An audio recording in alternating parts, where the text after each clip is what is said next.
ప్రార్థన చేసుకొని వాక్య ధ్యానం చేద్దాం. కృప కలిగిన మా కన్న తండ్రి, మహోన్నతుడైన మా దేవ, నీ యొక్క పరిశుద్ధమైన పాదాలకు నమస్కారం తెలియచేస్తున్నాం. మరొక ఆదివారంలో నీ వాక్యాన్ని ధ్యానించడానికి మాకు ఇచ్చిన అవకాశాన్ని బట్టి స్తోత్రాలు. నీ పక్షాన నీవు నిలబెట్టుకున్న నీ దాసునైనా నేను అల్పజ్ఞుడను, పాపిని, నిష్ప్రయోజకుడను. కేవలం నీ ప్రేమ, నీ కృప చేత నీవు నిలబెట్టావు. కాబట్టి మా అందరితో మాట్లాడమని, మాకు నేర్పించమని, వినగల చెవులు, గ్రహించగల మనస్సును దయచేయమని, అభ్యంతరపరచ చూచే సాతాను, దురాత్మ, చీకటి శక్తుల ప్రభావాన్ని తొలగించమని క్రీస్తు యేసు ప్రభు పేరిట ఈ ప్రార్థన మీకు సమర్పిస్తున్నాము తండ్రి. ఆమేన్. ప్రేమైన దేవుని పిల్లరా, భక్తుల యొక్క జీవితాలు ధ్యానించడం కూడా ఆశీర్వాదం. భక్తులను మనం జ్ఞాపకం చేసుకోవడం అనేది ఆశీర్వాదము అని బైబిల్ చెబుతుంది. కనుక భక్తుల జీవితాన్ని మనం పరిశీలించి అలా బతకగలిగితే మనకు కూడా ఆశీర్వాదం వినడం. సరే, యోసేపు జీవితాన్ని మనం ధ్యానం చేస్తూ ఉండగా, యోసేపు జీవితాన్ని గత 3వ భాగం వరకు మనం ధ్యానం చేసాం. ఈరోజు యోసేపు జీవితం 4వ భాగాన్ని మనం ధ్యానింపబోచున్నాం. 41వ అధ్యాయం 1 నుంచి. అయితే కొంచెం చిన్న మాట పరిచయం చేస్తాను. ఆ యొక్క రాజ్యంలో రాజు దగ్గర పనిచేసేటటువంటి సైన్యాధిపతి యొక్క భార్య యోసేపును కోరుకుంటుంది. అయితే యోసేపు నీతిమంతుడుగా ఉన్నందువలన ఆ యొక్క పనికి, ఆ యొక్క చెడుతనానికి యోసేపు ఒప్పుకొనడు. కనుక ఆమె ఏం చేస్తుందంటే యోసేపు మీద కుట్ర పన్ని యోసేపుని చెరసాలలో, జైల్లో పెట్టిస్తుంది. అలా జైల్లో యోసేపు ఉండగా రాజు దగ్గర పానదాయకుడు, భక్షకారకుడు, అంటే రాజుకి నీళ్లు కానీ ద్రాక్ష రసం కానీ ఇచ్చేటటువంటి ఒక ఉద్యోగి, అలాగే రాజుకి ఆహారం అందించేటటువంటి ఒక ఉద్యోగి. వీళ్ళిద్దరూ కూడా రాజు విషయంలో తప్పు చేసినందువలన వాళ్ళిద్దరిని కూడా జైల్లో వేయడం జరుగుతుంది. ఏ జైల్లో? యోసేపు ఉన్న జైల్లోనే వాళ్ళిద్దరిని కూడా వేయడం జరుగుతుంది. అయితే వాళ్ళకు ఇద్దరికి అదే రోజు కల వస్తుంది. ఆ కళ వాళ్ళను చాలా కలవర పెడుతుంది అన్నమాట, బాధ పెడుతుంది. అందువలన దిగులుగా ఉండగా యోసేపు వాళ్ళని చూసి, ఎందుకు దిగులుగా మీరు ఉన్నారని అన్నప్పుడు, మా కళల వలన మేము దిగులుగా ఉన్నాము అన్నప్పుడు, ఆ యొక్క కళల భావాన్ని ఎవరు చెప్తారు అన్నప్పుడు యోసేపు దేవుడు చెబుతాడు, దేవుడు నాకు బయలుపరుస్తాడని చెప్పని ఆ యొక్క కళల భావాన్ని వాళ్లకు చెప్పడం జరుగుతుంది. ఆ కళల భావం ఏంటంటే, ఆ పానదాయకుడు రాజుకి నీళ్లను, ద్రాక్షరసాన్ని ఇచ్చేవాడేమో మరలా ఉద్యోగాన్ని పొందుతాడు, రాజుకి ఆహారాన్ని ఇచ్చేవాడేమో చనిపోతాడు, రాజు ఊరేపిస్తాడు అనమాట అతనికి. సో ఆ ఉద్యోగం ఎవరైతే మరలా పొందుతాడో పానదాయకుడు, అంటే ద్రాక్షారసాన్ని ఇచ్చే అతనితో యోసేపు ఒక మాట చెప్తాడు, అయ్యా నీ ఉద్యోగం వల్ల నీకు వస్తుంది, రాజు నిన్ను మళ్ళా తన దగ్గర పెట్టుకుంటాడు, కాబట్టి నీవు రాజు దగ్గరికి వెళ్ళినప్పుడు నా గురించి దయచేసి ఒక మాట చెప్పు. ఇదిగో చెరసాల్లో అన్యాయంగా యోసేపు అనే వ్యక్తి ఉన్నాడు, కాబట్టి అతన్ని విడిపించని చెప్పమని రిక్వెస్ట్ చేస్తాడు. ఎవరు? యోసేపు. ఎవరిని? పానదాయకుడిని. అయితే ఆ పానదాయకుడు మర్చిపోతాడట. మర్చిపోయాడు యోసేపు గురించి అని రాయబడుతుంది. ఓకే, కనుక అది పాత 3వ భాగంలోని విషయం. ఇప్పుడు 4వ భాగంలోకి వచ్చేద్దాం. ఇలా యోసేపు ఆ చెరసాలలో 2 సంవత్సరాలు ఉండడం జరుగుతుంది. 2 సంవత్సరాలు. ఈ 2 సంవత్సరాలు గడిచిన తర్వాత ఆ యొక్క రాజ్యపు రాజుకి, ఫరోకి 2 కళలు వస్తాయి. ఒకే రోజు 2 కళలు వస్తాయి అన్నమాట. ఆ 2 కళల్లో మొట్టమొదటి కళ ఏంటంటే, ఈ రాజు ఒక ఏటి దగ్గర నిలవబడి ఉంటాడు. ఆ యొక్క ఏటి దగ్గర నిలబడి ఉండగా చూపునకు అందమైన బలిసినటువంటి 7 ఆవులు ఏటిలో నుంచి పైకి వస్తాయి. పైకొచ్చి ఏటి గట్టున ఆ యొక్క ఆవులన్నీ కూడా మేస్తూ ఉంటాయి. ఆ బాగా అందంగా, బలంగా ఉన్నటువంటి ఆ యొక్క 7 ఆవులు. అయితే వాటి తర్వాత అదే ఏటిలో నుంచి మరొక 7 ఆవులు వస్తాయి. ఆ 7 ఆవులు ఎలా ఉంటాయంటే, చూడ్డానికి చాలా వికారంగా ఉంటాయి, చిక్కిపోయినట్టుగా ఉంటాయి ఆ 7 ఆవులు. ఆ చిక్కిపోయిన వికారంగా ఉన్న ఆ 7 ఆవులు అదే ఏట్లో నుంచి పైకి వచ్చి ఈ అందంగా బలంగా ఉన్నటువంటి ఆ ఆవులను తినేస్తాయి అన్నమాట, మింగేస్తాయి. అలా అవి మింగేస్తూ తినేస్తూ ఉండగా ఈ రాజుకి మెలకువ వస్తుంది. మెలకువ వచ్చి ఆలోచన చేస్తాడు, ఏంటి ఇలాంటి కళ వచ్చిందని చెప్పి. సరే ఇదేదో కళ అనుకుంటాడు, మళ్ళా నిద్రపోతాడు. వెంటనే మళ్ళా నిద్రపోయినప్పుడు మళ్ళా ఇంకో కళ వస్తుంది. అదేంటంటే బాగా మంచిగా పుష్టిగా ఉన్నటువంటి 7 వెన్నులు ఒక దాంట్లోంచి పుడతాయి. తర్వాత అదే దాంట్లోంచి అదే కొమ్మలో నుంచి చెడిపోయినటువంటి 7 పీల వెన్నులు, చూడ్డానికి గాలికి ఎగిరిపోయినట్టుగా చెడిపోయినటువంటి 7 వెన్నులు వచ్చి ఈ మంచి వెన్నులను, పుష్టిగా మంచిగా ఉన్నటువంటి ఈ 7 వెన్నులను తినేస్తాయి. దాంతో రాజుకి మెలకు వచ్చేస్తుంది. 2 కళ్ళలు ఒకేసారి వస్తాయన్నమాట. వచ్చినప్పుడు మెలకు వచ్చినప్పుడు ఆ రాజు మనస్సు చాలా కలవరపడతా ఉంటుందన్నమాట. ఏంటి ఇలాంటి కళలు వచ్చాయి అని చెప్పని చాలా కలవరపడుతుంది. అందువల్ల ఇక రాజు ఇది కళ అనుకొని మేలుకొని ఐగుప్తులో ఆ రాజ్యంలో ఉన్నటువంటి శకునగాండ్రను, విద్వాంసులందరినీ పిలవనంపించి ఈ యొక్క కళల భావం మాతో చెప్పమని చెప్తాడు. చూడండి, ఆదికాండము 41వ అధ్యాయము 7-8 వచనాలు ఒకసారి చదవండి. ఆదికాండము 41వ అధ్యాయము 7-8 వచనాలు.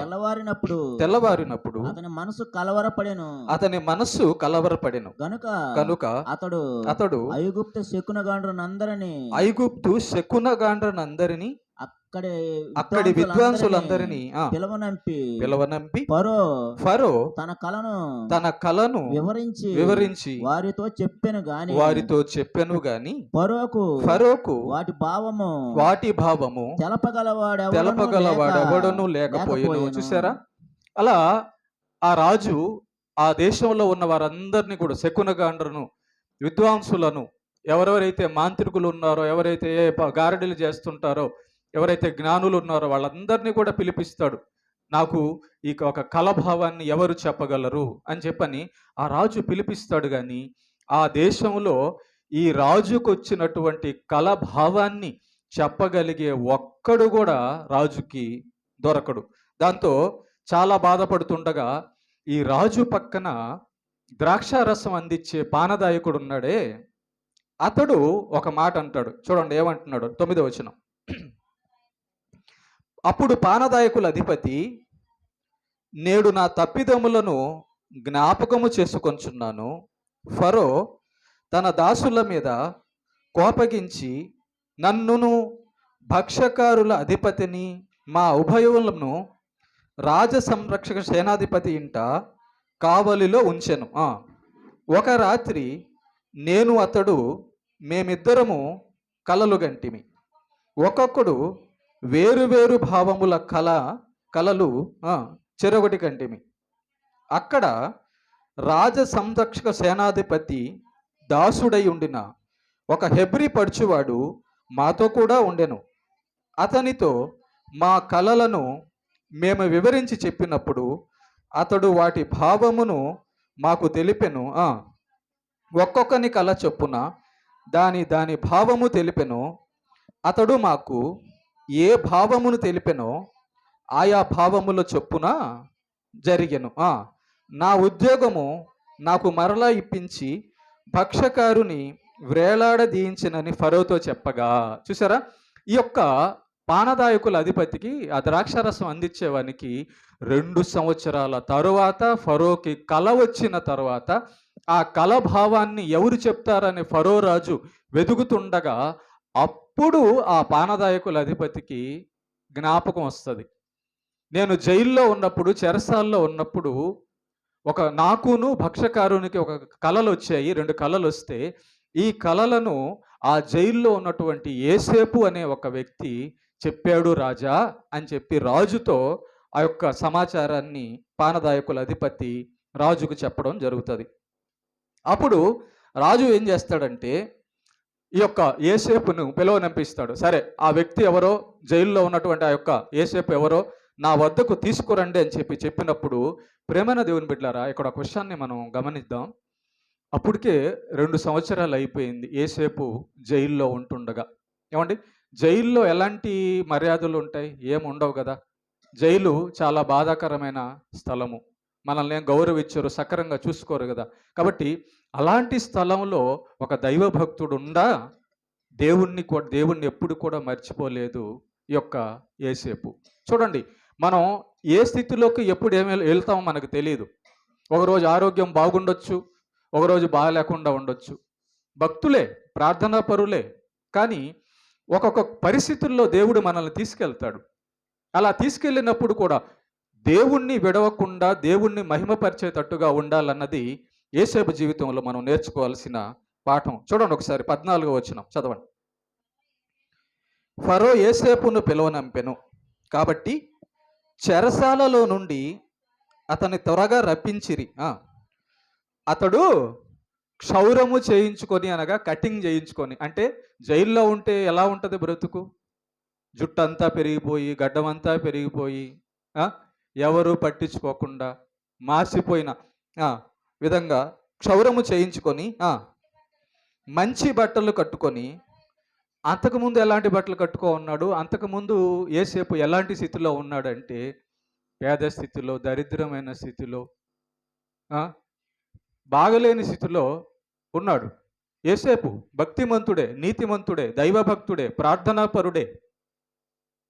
మరి మన జీవితంలో ఇలాంటి జైల్లోకి వెళ్ళిపోయి, ఏ నేరం చేయకుండా జైల్లోకి వెళ్ళిపోయి భక్తిగా ప్రార్థన చేసే పరిస్థితి మన జీవితంలో ఉందా? చూడండి ప్రియమైన దేవుని బిడ్డలారా, భక్తి చేసేటప్పుడు మన భక్తి ఎలా ఉండాలంటే ఏదో ఆశించి చేసేదిగా ఉండకూడదు. మన భక్తి దేవుణ్ణి ఎరిగి, దేవుని మనస్సును ఎరిగి, దేవునికి నీతంటే ఇష్టము, దేవుడు నా తండ్రి, ఆయన ఏ మార్గంలో నన్ను తీసుకెళ్ళినా దానికి ఒక అర్థం ఉంటుంది అని భక్తి చేయాలి. ఏం దేవుడో, ఏ రోజు నాకు ఆరోగ్యం బాగలేదు, అది భక్తి కాదు. ఏం దేవుడో, నాకు అసలు అంతా అప్పులే, అది భక్తి కాదు. ఏం దేవుడో, అందరూ మిద్దులు మేళ్ళ కడుతున్నారు, ఉద్యోగాలు సంపాదించుకుంటున్నారు, నాకేమో దరిద్రం. ఇలాగా ఎవరైతే మాట్లాడుతున్నారో వాళ్ళు దైవభక్తులు కారు, దేవుణ్ణి ఎరిగిన వారు అసలే కారు. నీకు కష్టం, అనారోగ్యం వచ్చింది, మీ అమ్మని, మీ నాన్నని, మీ భర్తని, భార్యను వదిలేస్తావా? ఎందుకని? ఏమ్మా, కష్టం వచ్చిందని భర్తని, భార్యని, అమ్మ నాన్న వదిలేస్తారా? మరి కష్టం వస్తే దేవుణ్ణి ఎందుకు వదిలేస్తారు? డబ్బులు లేవు నీ దగ్గర, అమ్మ నాన్న వదిలేస్తావా? వదిలేవు. మరి డబ్బులు ఇవ్వకపోతే దేవుణ్ణి ఎందుకు వదిలేస్తారు? అవగాహన లేక, ప్రేమ లేక కదా. నాకు దేవుడు కావాలి ఖచ్చితంగా అని లేక. ఓకే, కనుక ప్రేమ దేవుని బిడ్డలారా, యోసేపు జీవితంలో చెయ్యని తప్పుకు జైల్లో పడ్డా, దరిద్రం అనుభవిస్తున్నా, కష్టం అనుభవిస్తున్నా, ఏనాడు కూడా దేవుణ్ణి విడవని వాడు యోసేపు. చూడండి ఈ పరిస్థితి చూడండి, గడ్డం పెరిగిపోయింది, చూడడానికి పిచ్చోళ్ళగా కనబడుతున్నాడు జైల్లో. వేసుకున్న బట్టలు, అక్కడ కొత్త బట్టలు ఎవరు ఇస్తారు? ఎవరెవరో మాసిపోయినాయి బట్టలు మొత్తం కూడా. ఒక జతే కదా, 2 సంవత్సరాల నుంచి ఒక జత వేసుకుంటుంటే ఎట్లా ఉంటుంది పరిస్థితి? 2 సంవత్సరాల నుంచి అసలు కటింగ్ చేసుకోకుండా, షేవింగ్ చేసుకోకుండా ఉంటే ఎలా ఉంటుంది పరిస్థితి? అలాంటి పరిస్థితిలో యోసేపు ఉన్నాడు జైల్లో. మరి యోసేపులా నీవు దైవభక్తిలో నిలబడగలవా? నిలబడాలి మనం. అందుకే యోసేపు జీవితాన్ని మన ముందు పెట్టాడు. రైట్, రాజు తెప్పించాడు, ఆ యోసేపుని రాజు తెప్పించాడు. తెప్పించినప్పుడు ఈ యొక్క ఫరో యోసేపుతో, నేను కన్న కలభావము ఎవరూ చెప్పలేకపోయారు, నీవు చెప్పగలవు అని నీ గురించి నేను విన్నాను అని చెప్పి ఫరో యోసేపుతో అంటాడు. అప్పుడు యోసేపు అంటున్న మాట చూడండి ఎంత గొప్పగా ఉందో. చదవండి ఆ మాట, 16వ వచనం. 16వ వచనం. అది నా వలన కాదు, నా వలన కాదు, దేవుడే ఫరోకు క్షేమకరమైన ఉత్తరం ఇచ్చునని ఫరోతో చెప్పెను. చూడండి ఏమంటున్నాడు యోసేపు, రాజా, నేను చాలా టాలెంట్ కలిగినోడిని, నేను ప్రార్థనా పరుణ్ణి, నాకు అంతా బైబిల్ అంతా తెలుసు, నేను చాలా భక్తుడిని, నువ్వు చెప్పేయి, నేను చెప్పేస్తాను అనలా. ఏమంటున్నాడు చూడండి ఒకసారి, రాజా, అది నా వలన కాదు, కలల భావం చెప్పేటటువంటి శక్తి నా వలన కాదు, అది దేవుడే ఫరోకు ఉత్తరం ఇచ్చునని దేవుణ్ణి మహిమపరుస్తున్నాడు, దేవుణ్ణి ఘనపరుస్తున్నాడు. ఇలాంటి స్థితి మన జీవితంలో ఉందా? మన జీవితంలో గర్వం ఉంటుందండి, మన జీవితంలో గొప్పతనం ఉంటుంది. ఏమనంటే ఏదో తెలిసిపోయినట్టు, దేవుడు నాకు అన్యాయం చేస్తున్నాడని ఇతనికి తెలిసిపోయినట్టు, దేవుడు ఏదో చేయడం లేదని ఇతనేదో జ్ఞాని అన్నట్టుగా మాట్లాడుతుంటారు కొంతమంది. దేవుణ్ణి తక్కువగా అర్థం చేసుకుంటారు, దేవుణ్ణి అసలు అర్థం చేసుకోరు. ఈ యేసేపు ఏమంటున్నాడంటే, రాజా నా వలన కాదయ్యా, ఏది చేయాలన్నా దేవుని వలననే అవుతుంది. కాబట్టి మన జీవితంలో ఎప్పుడు కూడా గుర్తుపెట్టుకోండి, కష్టమైన నష్టమైన దేవుణ్ణి మహిమపరచాలి, దేవుణ్ణి ఘనపరచాలి తప్ప, దేవునికి పేరు వచ్చేటట్టు చేయాలి తప్ప, ఎప్పుడు కూడా మనల్ని ఎప్పుడు కూడా గొప్పగా ఫీల్ అవ్వకూడదు. అదే గర్వం అంటే, అదే సాతాను యొక్క లక్షణం అంటే. ఏమా, ఎప్పుడు కూడా నా వలన అవుతుంది, నేను చేయగలను, ఇదంతా నాదే, ఇదంతా నా వల్ల అయ్యింది అనే మాట భక్తుని జీవితంలో రాదు, భక్తుని జీవితంలో రాదు. ఎందుకంటే భక్తుడు ఎరిగి ఉంటాడు, ఏమని ఎరిగి ఉంటాడు? నాకు దయచేసేది దేవుడే, నాకు దయచేసిన వాడు దేవుడే. ఇంక గర్వం ఎక్కడ ఉంటుంది? సమస్తం ఇచ్చేది దేవుడు అని నీకు అనిపించినప్పుడు, నీకు తెలిసినప్పుడు ఇక గర్వం ఎక్కడ ఉంటుంది? గర్వం అనేది ఉండదన్నమాట. కాబట్టి యేసేపు దగ్గర చూసారా, దేవుణ్ణి మహిమపరిచేటటువంటి గుణం మనం నేర్చుకోవాలి. నా వలన కాదు రాజా, దేవుడే బయలుపరచాలి అని చెబుతూ ఉంటుండగా చూడండి ప్రేమని దేవుని బిడ్డలారా, ఫరో ఆ రాజు తనకొచ్చినటువంటి కలను చెబుతాడు.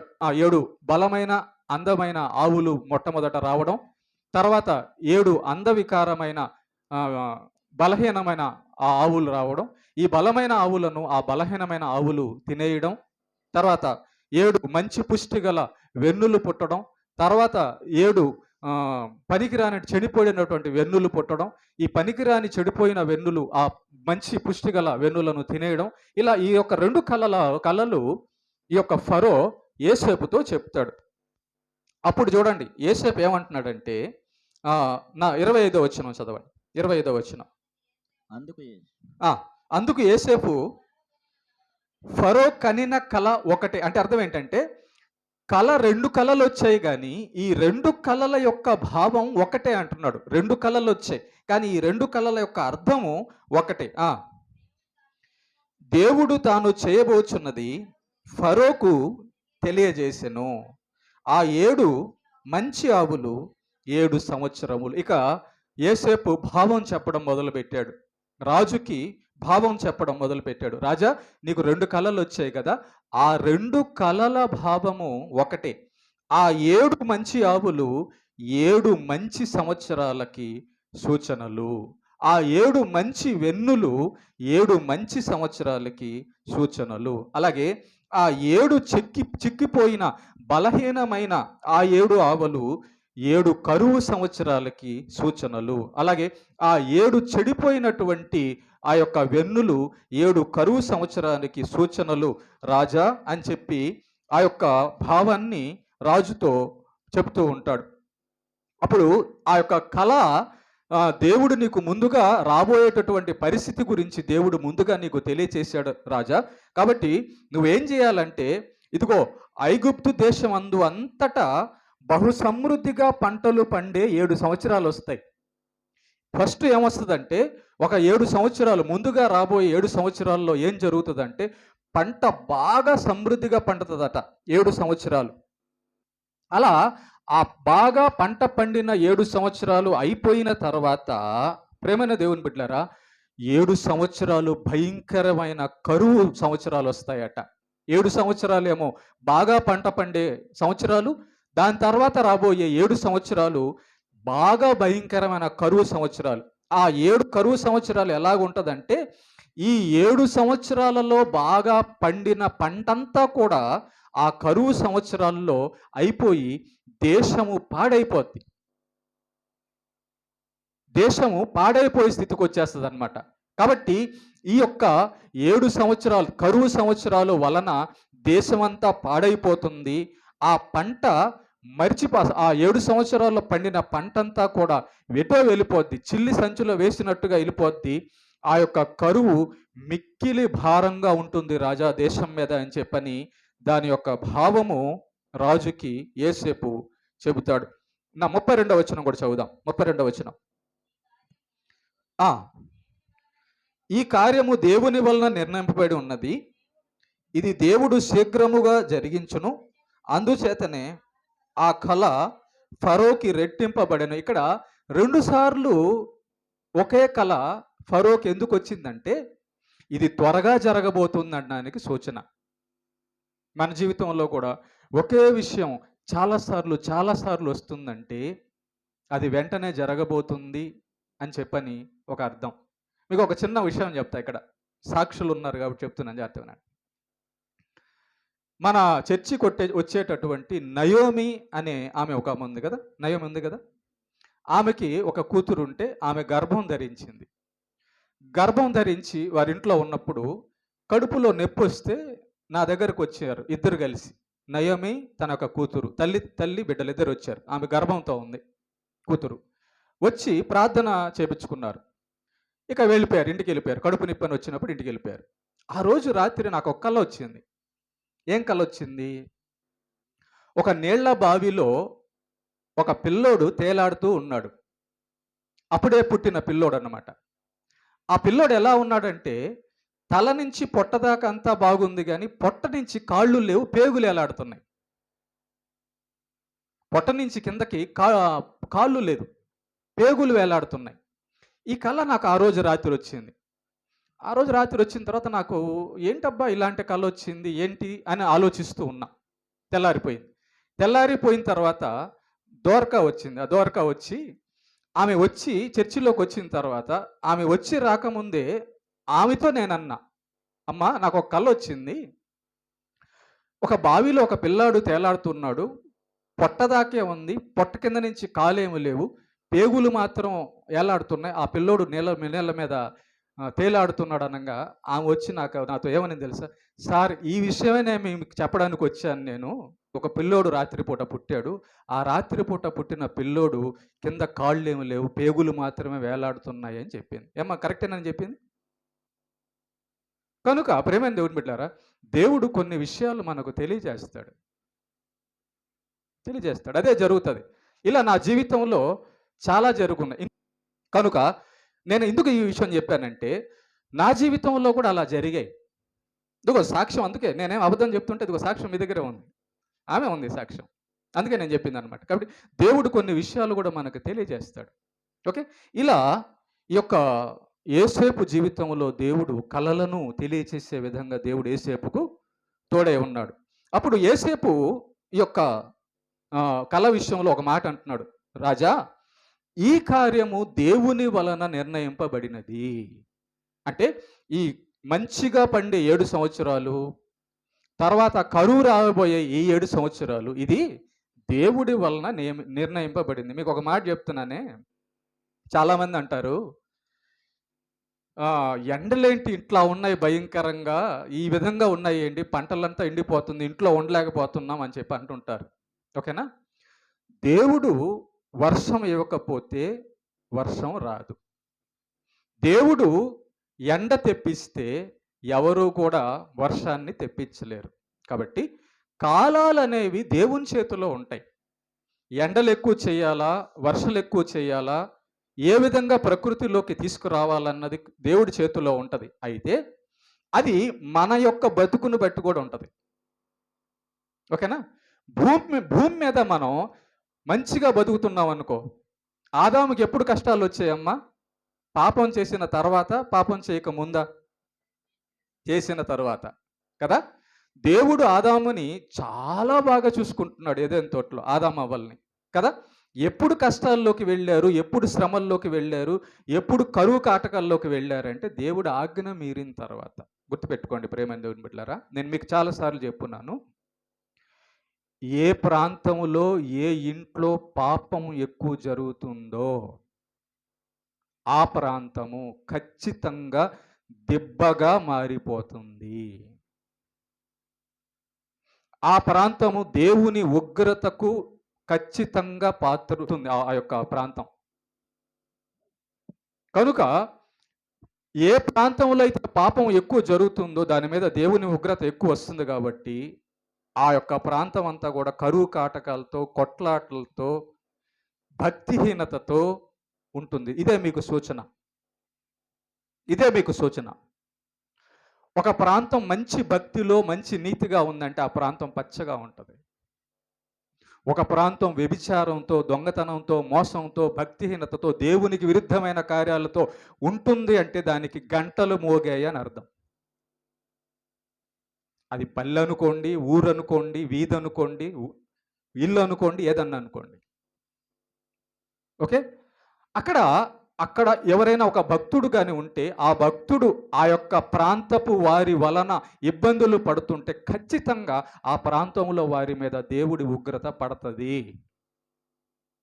లోతు ఇబ్బందులు పడతా బతుకుతున్నాడు సొదొమ గొమొర్రాలో. కనుక ఆ మొర అక్కడికి వెళ్ళింది.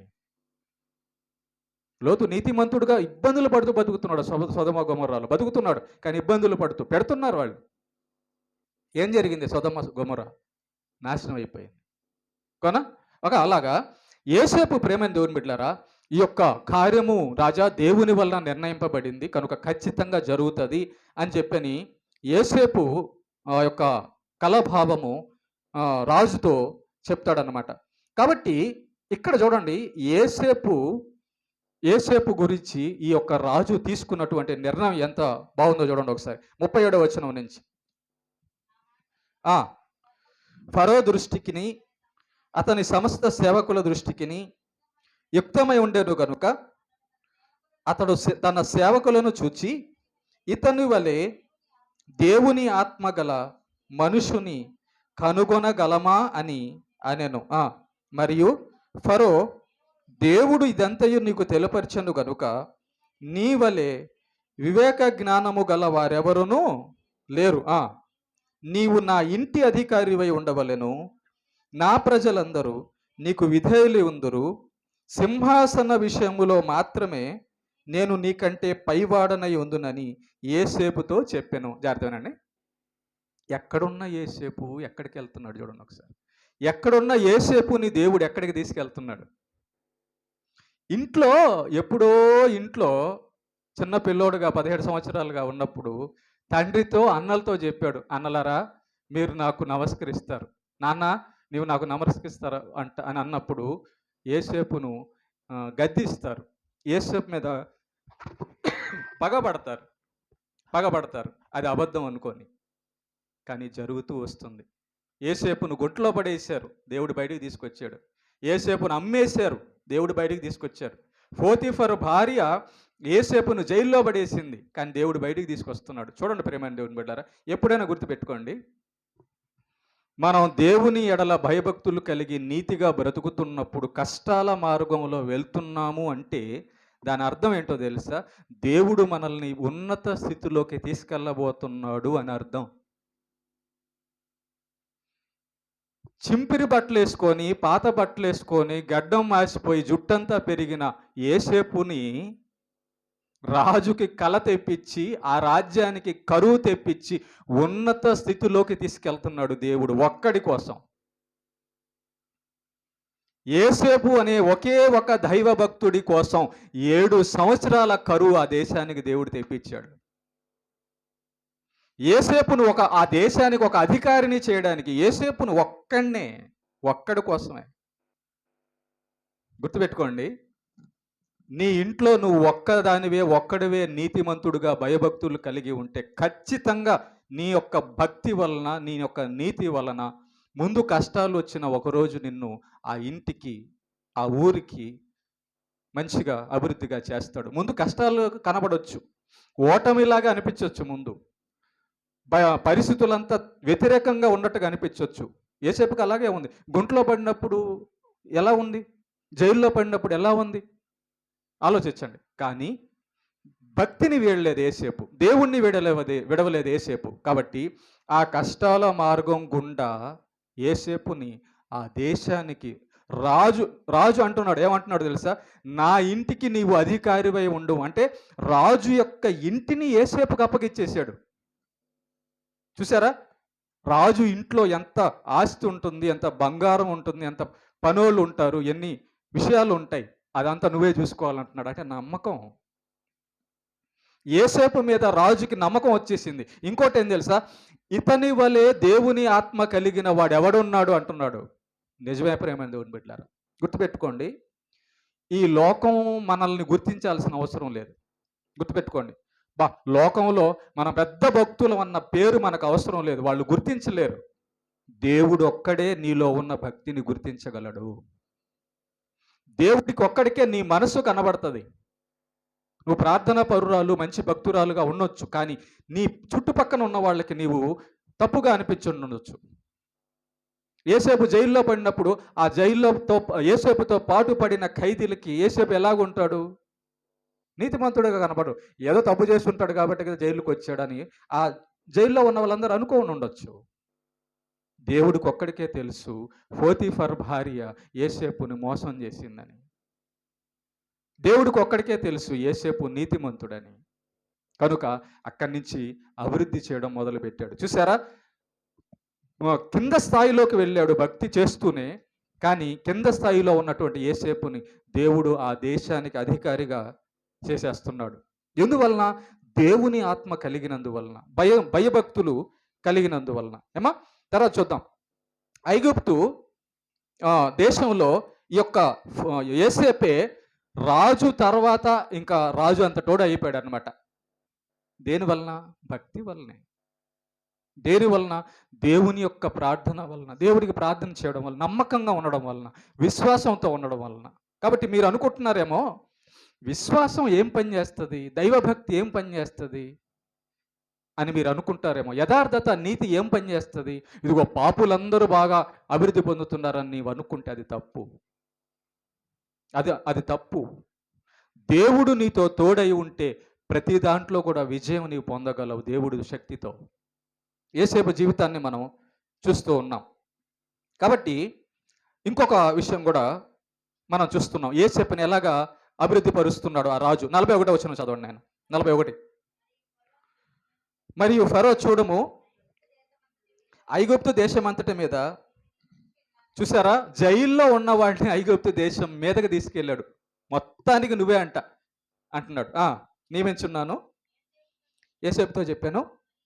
మరియు ఫరో తన చేతి ఉన్న తన ఉంగరము తీసి యోసేపు చేతిని పెట్టి సన్నపు నార బట్టలు అతనికి తొడిగించి అతని మెడకు బంగారు గొలుసు వేసి, ఒక్క నిమిషం అమ్మ, జాగ్రత్త అమ్మ. మీకు ఇప్పుడు ధనవంతులు చూస్తున్నప్పుడు బాగా వాళ్ళకి బంగారం ఉంది, మంచి మంచి బట్టలు కట్టుకుంటున్నారు, మనకు లేవే, మాకు లేవే అని మీరు అనుకుంటున్నారా?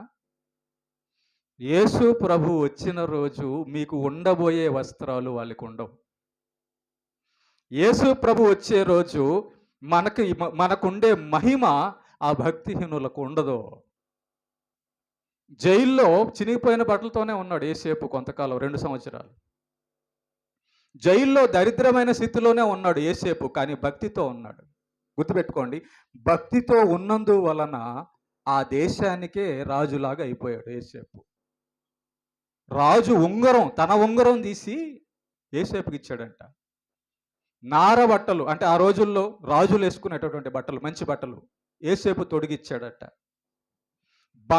మెడలో బంగారపు గొలుసు వేసాడట యోసేపుకి రాజు. ఆ స్థితి వస్తుంది. వింటున్నారా? భక్తిలో నిలబడితే ఒకరోజు దేవుడు నిన్ను మహిమపరిచి ఘనపరిచే రోజు వస్తుంది. అప్పటి వరకు వెయిట్ చేయి. నీ భర్త వలన నీకు ఇబ్బంది ఉండొచ్చు, భక్తి ఉన్నావు. నీ ఇంట్లో వలన నీకు ఇబ్బంది ఉండొచ్చు, భక్తిగానే ఉండు. ఒక రోజు వస్తుంది యోసేపుకు వచ్చినట్టుగా. పానదాయకుడు మర్చిపోయాడు కానీ దేవుడు మర్చిపోయాడా? మర్చిపోలా. నమ్మదగిన దేవుడు నడిపించుచుండగా దిగులెందుకు? నీ వైపు నీ చూపు యేసు మీద ఉంచు, నీ నమ్మకం దేవుడి మీద ఉంచు. నీ పరిస్థితులను చూడబాక, ఏంటి నా బ్రతుకు ఇలా ఉంది, ఏంటి నా పరిస్థితి ఇలా ఉందని పరిస్థితులను చూడబాక, ఆ పరిస్థితులను మార్చివేయగలిగిన నజరేయుడైన యేసు వైపు చూడు. జైల్లో నుంచి రాజు సింహాసనం దగ్గరికి వెళ్ళిపోయాడు యేసేపు. తీసుకొచ్చాడు దేవుడు అతన్ని. ఓకే, ఉంగరం తొడిగిచ్చాడట. తర్వాతమ్మా, తన రెండవ రథం మీద అతన్ని ఎక్కించను. చూసారా, రాజు ఎక్కే రథం. ఆ రోజుల్లో రథం అంటే గ్రేట్. ఈ రోజుల్లో విమానాలు అంటారే, విమానాలు కదా ఈరోజు గొప్ప. విమానం, సొంతగా ఒక విమానం ఉందనుకో, బా ఇంకేమైనా ఉందా ఏమా? బైక్ ఉంటే చాలు, బుల్లెట్ ఉంటే చాలు, బుల్లెట్ ఉంది. కారు ఉంటే చాలు, కారు ఉంది అంటారు కదా. రథం, రాజు మాత్రమే ఎక్కే రథం యేసేపుకు దొరికింది. కారణము దేవుడు, దైవభక్తి. ఎక్కించను. అప్పుడు వందనము చేయుడని అతని ముందర జనులు కేకలు వేసిరి. జైల్లో పడ్డప్పుడు యేసేపును అందరూ తిట్టుకొని ఉంటారు, అందరూ ఎగతాళి చేసి ఉంటారు. గుంటలో పడినప్పుడు అన్నలందరూ కూడా ఎగతాళి చేశారు. ఏరా నీ కళలు ఏమవుతాయి మేము చూస్తాం, నీకు మేము వచ్చి నమస్కారం చేస్తామా అని చెప్పి అన్నలు సొంత తమ్ముడిని బట్టలు తీసి ఎగతాళి చేసిన సందర్భం యేసేపు జీవితంలో రుచి చూశాడు. నా జీవితంలో కూడా భక్తిలో ఉన్నప్పుడు చాలా అవమానాలు, నిందలు పడతాం. వింటున్నారా? మీరు అనుకుంటున్నారా దేవుణ్ణి నమ్మంగానే మొత్తం సుఖమైనా? కాదు. దేవుణ్ణి నమ్మంగానే ఈ ఊర్లో అందరూ దండ వేసేస్తారా? కాదు. ఒక ప్రయాణం ఉంటుంది, ఒక మార్గం ఉంటుంది. ఆ మార్గములో నీతిమంతులు వెళ్ళాల్సి వస్తుంది. కనుక ఒకప్పుడు అవమానాలు పొందిన యేసేపు అదే దేశపు జనుల నోట జేజేలు, నమస్కారాలు పెట్టబడుతున్నాడు. ఒకరోజు అవమానం వస్తుంది, ఒకరోజు ఘనత వస్తుంది. బ్రతుకమ్మ ఇది, బ్రతుకిది. కనుక అవమానం వచ్చిన రోజు కృంగిపోవద్దు, ఘనత వచ్చిన రోజు గర్వించొద్దు. యేసేపుకు అవమానం వచ్చిన దేవుణ్ణి విడవలేదు, ఘనత వచ్చినప్పుడు దేవుణ్ణి విడవలేదు. తర్వాత చదువుమా, ఏం చదువుతుంది ఇంకా? అట్లు ఐగుప్తు దేశం అంతటి మీద అతనిని నియమించెను. మరియు అయినను నీ సెలవు లేక ఐగుప్తు దేశం అన్నంతటను ఏ మనుష్యుడును తన చేతినైనను కాలినైనను ఎత్తకూడదని చెప్పాను. రాజు ఏం ఆజ్ఞ ఇచ్చాడు తెలుసా? యేసేపుకి ఏ అధికారం ఇచ్చాడు తెలుసా? నీ యొక్క సెలవు లేక, నీ ఆజ్ఞ లేక ఏ మనిషి చెయ్యి కదపలేడు, కాళ్ళు కూడా కదపలేడు అన్నాడు. అంటే అంత గొప్ప అధికారం ఇచ్చాడు అనమాట. నీ సెలవు లేక, నీ ఆజ్ఞ లేక ఒకడు ఏ పని కూడా చేయలేడు. ఒక రాయి పక్కన తీసి పెట్టాలన్నా యేసేపుని అడగాలంట. ఒకడు ఏ ఊరికన్నా నడిచి వెళ్ళాలన్నా యేసేపుని అడగాలట.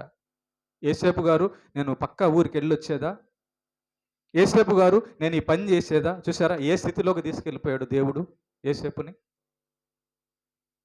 ఆ యొక్క రాజు ఆ దేశానికి రాజు తర్వాత, నేను ఫరోనే, నేను రాజునే, కానీ అంత అధికారం నీదే అన్నాడు. వెయిట్ చేయండి, కష్టాల్లో ఉన్నా వెయిట్ చేయండి, తొలగిపోవద్దు. ఒకరోజు వస్తుంది ఖచ్చితంగా. దేవుడు ఆ కష్టాల మార్గంలో నిన్ను విడిచిపెట్టడానికి ఆయన ఏమే నమ్మకం లేనోడు కాదు, ఆయన ఏం బలహీనుడు కాదు. అవసరం మనకి. ఆ కష్టాల మార్గంలో నలగొడతపడతాం, ఆ కష్టాల మార్గంలో దేవుణ్ణి పట్టుకుంటాం, ఆ కష్టాల మార్గంలోనే దేవుడు మనల్ని పైకి తీసుకొస్తాడు. ఏమా కాళ్ళు అనేది ఎత్తకూడదు. 45వ వచనం. మరియు ఫరో యేసేపునకు జప్నత్సనేహు అనే పేరు పెట్టి అతనికి ఓను యొక్క యాజకుడైన పోతీఫర కుమార్తెయగు అసేనతునిచ్చి పెళ్లి చేశాను. చూసారా, ఎక్కడో జైల్లో అనాథగా ఉన్నటువంటి ఆ యొక్క యేసేపుకి ఎంత రాజ అధికారము, ఎంత మర్యాద. వివాహం కూడా చేసేసాడట రాజే.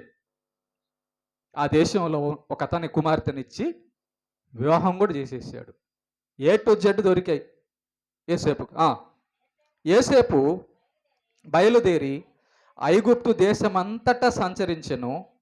యేసేపు ఐగుప్తు రాజైన ఫరో ఎదుట నిలిచినప్పుడు 30 సంవత్సరాల వాడై ఉండెను.